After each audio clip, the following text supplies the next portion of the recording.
Hello, my name is Jeff Negus, and this is for the class, the Capstone Project for Organizational Leadership. Today I'll be talking about what my project is and what my passion is, and that passion is servant leadership. Getting an organizational leadership degree, I really wanted to concentrate on the servant aspect of that concept of organizational leadership. I want to bring it into corporate America. I believe personally that we are lacking for good servant leaders. We've got the leader part down. We know how to delegate. We know how to yell at people. We know how to get the job done. But are we really paying attention to our employees, to our subordinates, to the people around us? This concept of servant leadership goes back way back when, way before corporate America, before America even existed. It's a new concept in the business place, but I'll say first that Robert Greenleaf, he was the founder, the modern founder of corporate leadership today. He wrote a paper called "The Servant as Leader" a long time ago, and it got a lot of publicity, and a lot of people kind of listened up and said, "Hey, maybe we're doing it wrong." As you can see, he said the servant leader is the servant first. That's what we've lost sight of in today's business world. You've got to be the servant first. As I said, it goes back a great many years.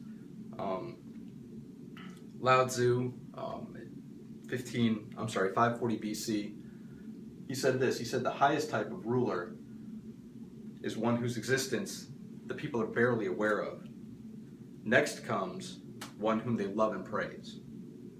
Next comes the one whom they fear. Next comes the one whom they despise and defy. So you're going in order, as he states, from top to bottom. All right. The true servant leader is one that you don't even know exists. You don't even know that he's leading you. You want to lead because of several different motivations, but getting yelled at is not one of them. As we move forward in history, Shaka Khan, no, that's not Shaka Khan. That's Chanakya, the ancient Indian philosopher, from 4 BC. He said the king, or leader, shall consider as good not what pleases himself, but what pleases his subjects or followers. The king, or the leader, is a paid servant and enjoys the resources of the state or the corporation together with the people. All right, so what he's saying is they take pride together in what they accomplish. We go further forward in history, another servant leader people at Lipscomb may be aware of, Jesus Christ. You can see in Mark 10:42 through 45, Jesus called them together and said, "You know that those who are regarded as rulers of the Gentiles lord over them." And he's talking about the Romans at this point. And their high officials exercise authority over them. He's talking about the Roman leaders exercising their authority. He says, "Not so with you." And I love that verse, "Not so with you," speaking to Christians, to people following Jesus. He says, "Instead, whoever wants to become great among you must be your servant first. And whoever wants to be first must be servant of all. For even the Son of Man did not come to be served, but to serve, and to give his life as a ransom for many." So Jesus was probably the epitome of the servant leader. And then this goes on. This is kind of a long paragraph, but it states what Robert Greenleaf was talking about. And basically, I'm just going to read this to you. It says, "The difference manifests itself in the care taken by the servant first to make sure that the other people's highest priority needs are being served. The best test, and difficult to administer, do those served grow as persons, which is key? Do they, while being served, become healthier, wiser, freer, more autonomous, more likely themselves to become servants? And what is the effect on the least privileged in society? Will they benefit, or at least not be any further deprived? And again, that's from Robert Greenleaf's essay, Servant as Leader. And that kind of sums up what I'm going to talk about next. I'm just going to give you the characteristics of servant leadership and how they can help out in corporate America. The first is listening. It's the biggest thing out there. It's what everybody thinks they're doing correctly, and nobody's doing effectively. Everybody, the catchphrase now is active listening. Everybody's active listening. Do you understand what I'm saying? What I'm saying, what I hear you saying, but everybody wants to keep talking. Sometimes you just have to listen to what's going on around you. Listen to your subordinates. Listen to the people that you're in charge of, because they know what's going on way more than you ever will. But some leaders just don't understand that. The next is empathy. The next is empathy. All right? Of course, we all wish we could be like Mr. Spock and get inside somebody's mind and just be able to mind meld with them and know what's going on. Well, you can't do that. You have to ask questions. You have to connect with the people that you work with, that work for you. You have to understand what they're going through, what their motivations are for certain actions, what may seem to you as something just totally obvious, may be completely foreign to them. They've never heard of it before. So you have to have empathy. You have to understand where they're coming from. You have to put yourself in their shoes and look at the situation through their eyes. You have to be a healing leader. It's really easy to tear somebody apart. It's really easy to yell at them, to berate them, even to point things out as they screw them up. But what are you doing to help them get better? What are you doing to help them heal as workers and become leaders themselves?